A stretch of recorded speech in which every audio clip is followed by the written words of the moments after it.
वासुदेवाय। ॐ नमो भगवते वासुदेवाय।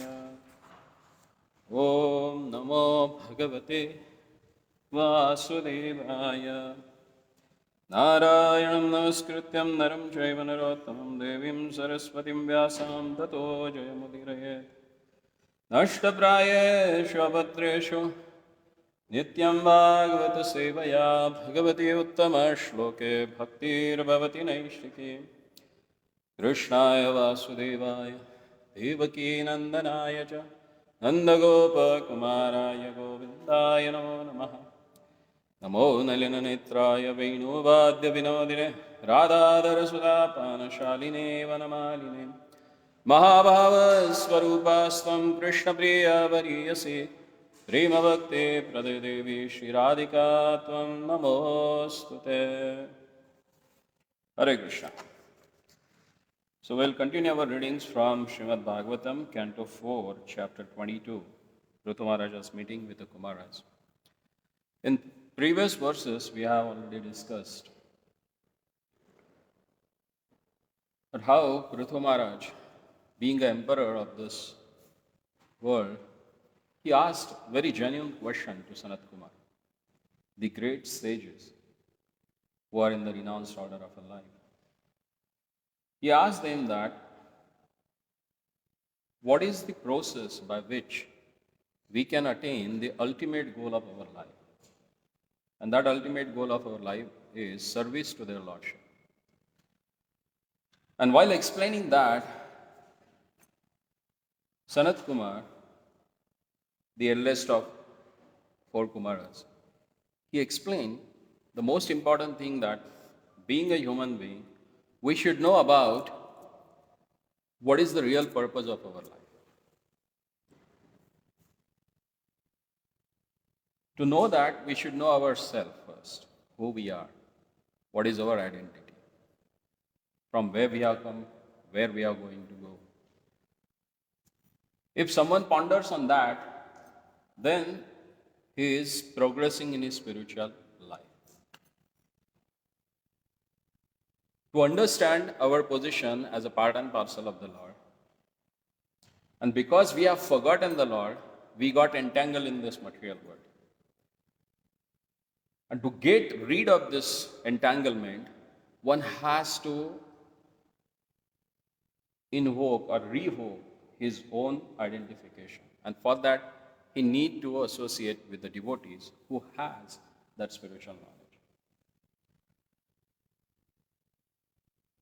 In conclusion, he says, Krucho mahaniva bhavarnavaplavesham षड्वर्गनक्रा मुखसुखेन तीर्तिशन्ते तत्त्वं हरेर्भगवतो भजनीयमङ्घ्रि कृत्वोडूप्यं व्यसनमुत्तरमधुस्तरार्ण. Translation: the ocean of nescience is very difficult to cross because it is infested with many dangerous sharks. Although those who are non-devotees undergo severe austerities and penances to cross that ocean, we recommend that you simply take shelter of the lotus feet of the Lord, which are like boats for crossing the ocean. Although the ocean is difficult to cross, by taking shelter of his lotus feet, you will overcome all dangers. So here he has given one analogy. He explained this material world as an ocean of nescience, ocean of difficulties, obstacles, sufferings, sorrows, humiliation. Everything is there in this material. And actually, everyone wants happiness. That means he has to get out of this ocean.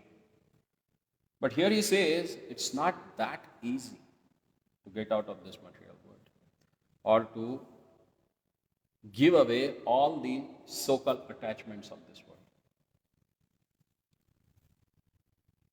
Because all these material attachments, they are like a nakra. Nakra means shark. They are like a huge sharks in the ocean. Someone may try to swim over the ocean.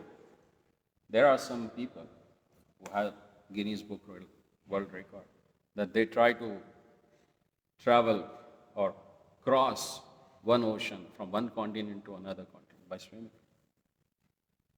But everyone can't do that. And even if you are expert also in swimming, if you are attacked by shark, gone. So who are these sharks? He says that Shatvarga means there are 6 kinds of senses.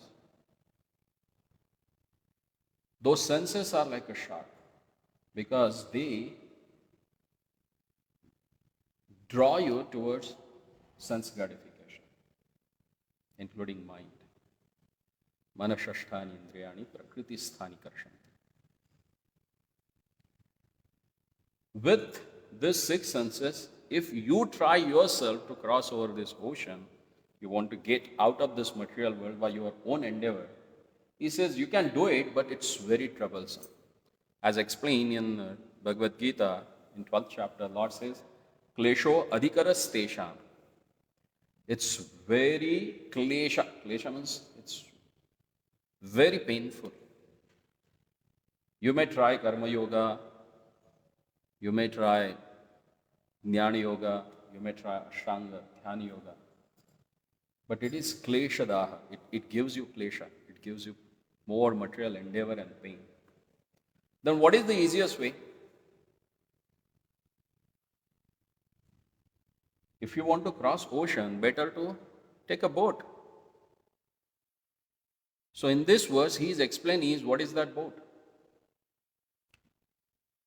Krutvo udupam vyasanam uttara dustara aranam. He says that this ocean, which is very difficult to cross over, you can cross that by the boat. And what is that boat? Tava pada anghri. Oh my Lord, it's your lotus feet.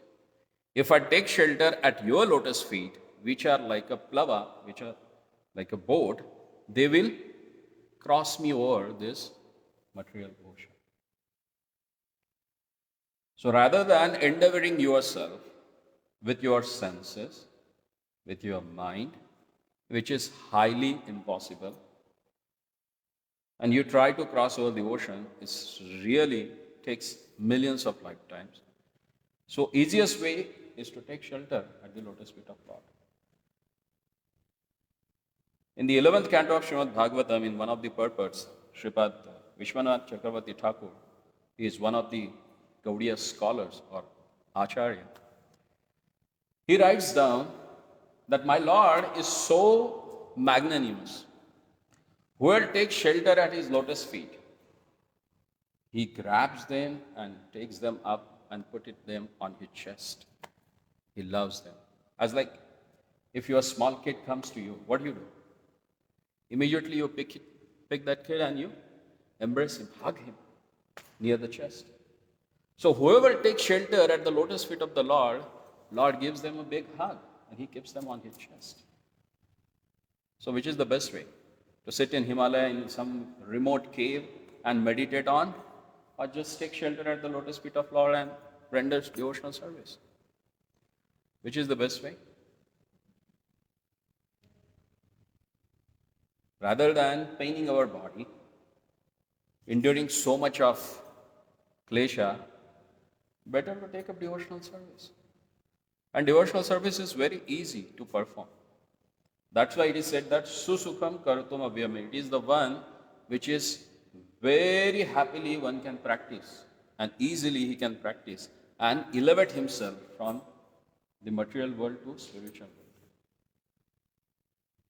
Because whatever you render devotional service, that you are going to do it in the eternal space also, an eternal abode of the Lord.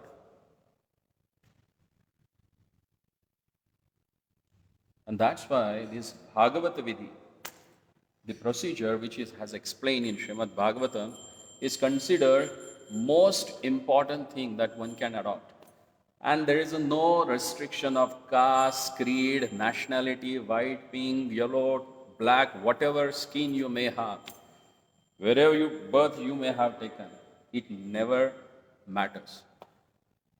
What matters is your consciousness. And that consciousness get elevated by taking shelter at the lotus feet of Lord. And if you associate with the people who has taken that shelter at the lotus feet of the Lord, then it becomes very easy. Because man is known by his company, or the company that he keeps. So same way, if you associate with the Lord, with the Lord's devotees, definitely you are going to associate with the Lord. Because Lord, He Himself says, Naham vasami vaikunte yoginam hridayeshuva mad bhakta yatra gayanti tatra tisthami narada. As Abrahamic religion, they say that somewhere in the seventh sky He stays, and from there He remotely controls this world. No. The very understanding of their Lordship is, He is present in each and every one of us. Especially His devotees, when they pray, when they chant His holy name, He is right there. And it becomes very easy to associate with Him. No need to cross all these seven skies and go to Him. He is right there in front of you when you chant His holy name.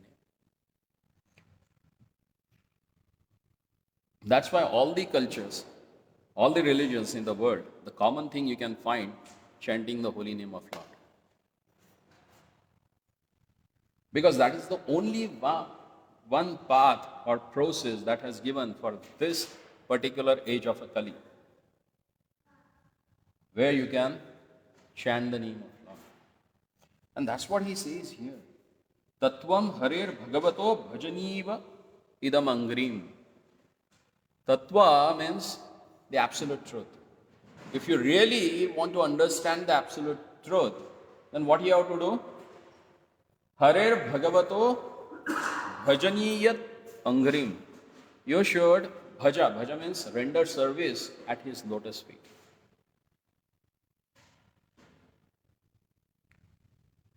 That's the easiest way to cross over this ocean of material desire.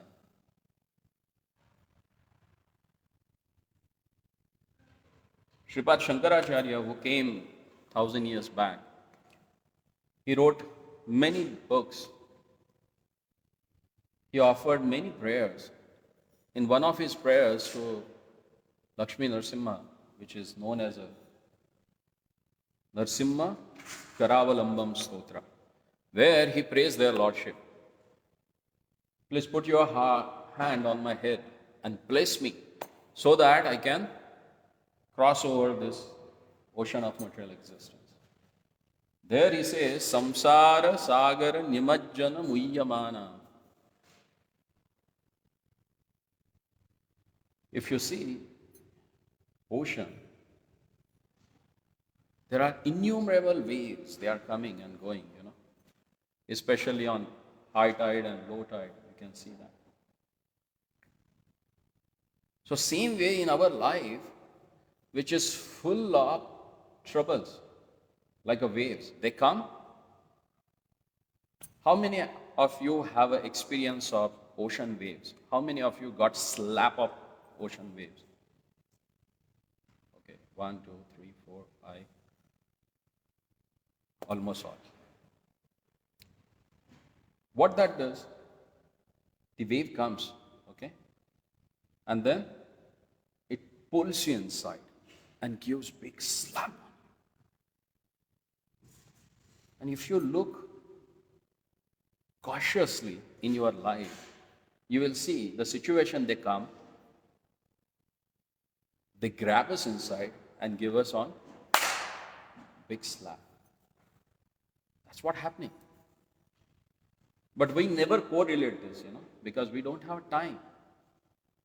We are so messed up with our life that we don't have a time to think about the life. So if you want to really get out of these waves, then what you need? You need a boat.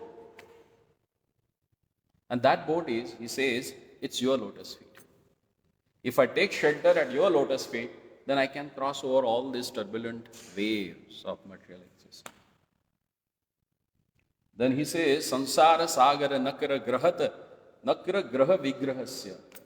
He says this ocean is full of nakra, the sharks, crocodiles, and other aquatics which are dangerous for my existence. And who are those? Those are my turbulent senses. If my senses are not controlled, they will pull my mind everywhere, They will pull mind to see something. They will pull the tongue to taste something.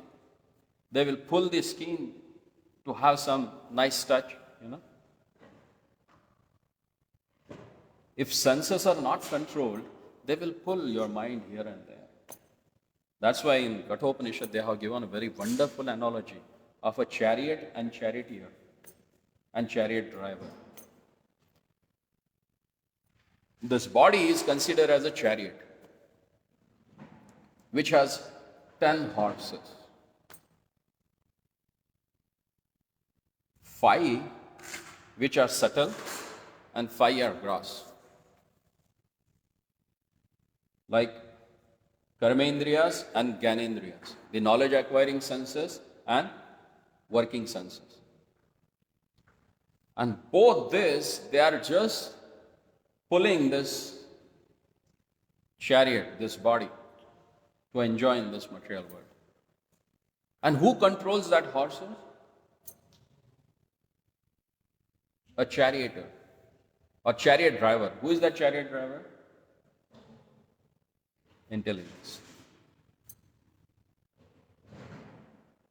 And all horses are controlled by the reins. And that reins is nothing but our mind. That's why sometimes we say, my mind is stressed out. Why? Because senses are going here and there and intelligence is trying to pull back. So when it pulls back those horses, the whole stress comes on what? Reins. And that reins is our mind actually. So if horses are wild, then mind goes crazy. Senses are wild and not controlled, then you can't control your mind. Actually, here in Western world, I have seen most of the people, they want to go for meditation. They pay hundreds of dollars, fees to do meditation. But meditation is the 6th stage of yoga. There are 5 steps. If you achieve them, then you can do meditation. These people are so intelligent, they directly wanted to construct the 6th floor, rather than going from foundation. I don't know how they are going to survive. They directly want to do meditation. Unless and until you control your gross senses, it's difficult to control your subtle senses. And if both are controlled, then you can go for meditation.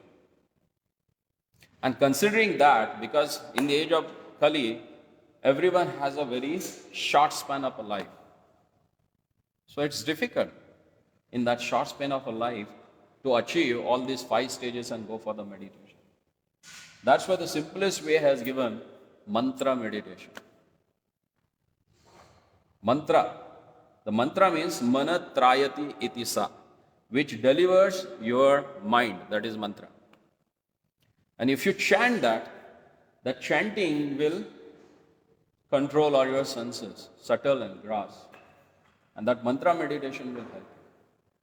And that's why he came to this world, this part of the world, 50 years back. And he established this mantra meditation. Chanting of Hare Krishna, Krishna Krishna, Hare Hare, Hare Ram, Ram Ram, Hare Hare. If you chant this and pay attention to this pronunciation, that itself will control your mind. Because Lord and His name, they are non-different. We don't believe, but ghosts, hobgoblins, they have more faith in that. When you chant the name of Lord, they go away because they know the strength of holy name. We don't know. And to know that, to understand that, we need a proper association. And that's why these all stories are there in this great epic, Srimad Bhagavatam. It speaks about the glory of the holy name. And you can understand that glory of the holy name in the association of devotees because they really know what it is. And here again, we can see the easiest way to cross over this ocean of material existence is taking shelter at the lotus feet of Lord. And in this age of Akali, the only one way to take shelter at the lotus feet of a Lord is to chant His holy name. Here he says that unless and until one takes association of devotees, it is highly impossible to endeavor ourselves and cross over this ocean because our senses are not controlled. We are sitting here for maybe for last 20 minutes, but how many times we have changed our posture? Back, forth, leaning backward, front. Then how is it possible to control ourselves and meditate? Meditation happens when you sit at one posture for at least 3 hours. If you sit quietly in that same position, then it is considered that person has attended that asana. So he has at least control over his physical body. Then he can start working on the subtle body. First is yam, niyam, asan, pratyahar, pranayam, pratyahar, dhyan, dharana and samadhi. These are the ashtanga, 8 levels of yoga. So first में yam, niyam, pranayam, yam, niyam, asan, pranayam, pratyahar. And then comes dhyan. So before this 5, we don't work on this, Yam means things that you need to avoid, things not to do. Niyama is things which you have to do. If you take care of these 2 aspects, then third will be possible, asana. There are 8.4 million asanas. Among them, one, at least you can perfect yourself in that particular portion.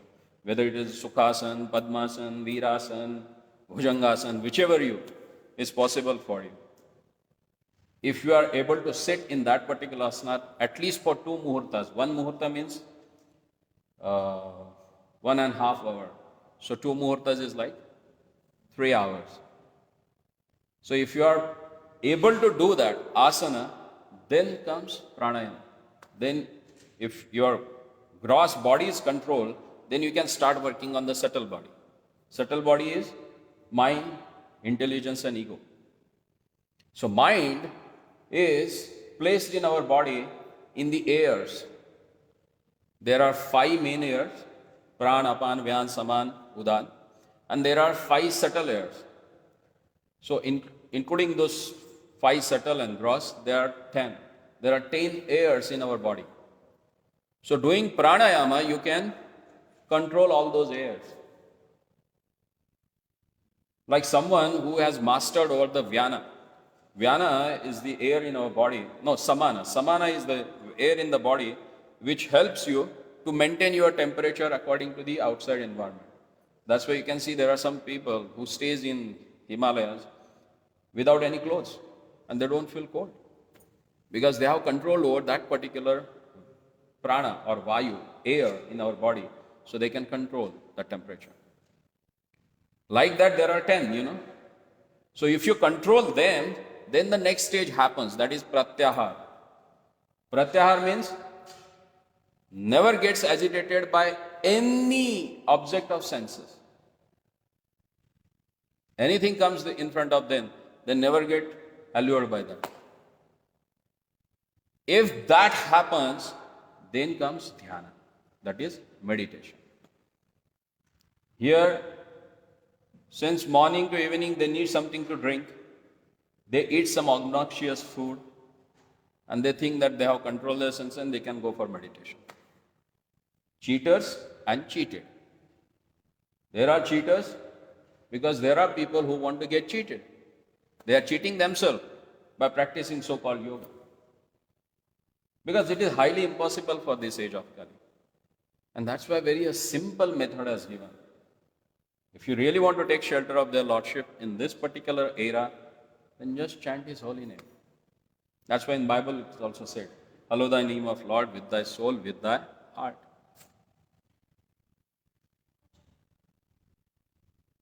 And Lord in Bhagavad Gita, 5,000 years ago, He says the same thing. Satatam kirtayam toma. Chant my name always, constantly. That will help you to cross over the ocean of material existence.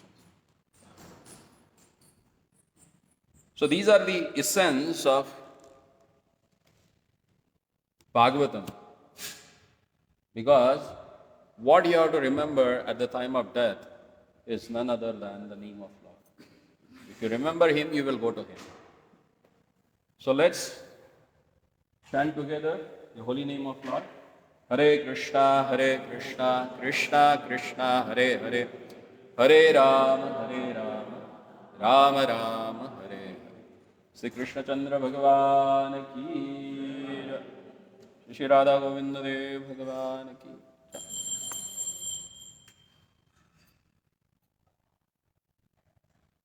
Bola Kirtan.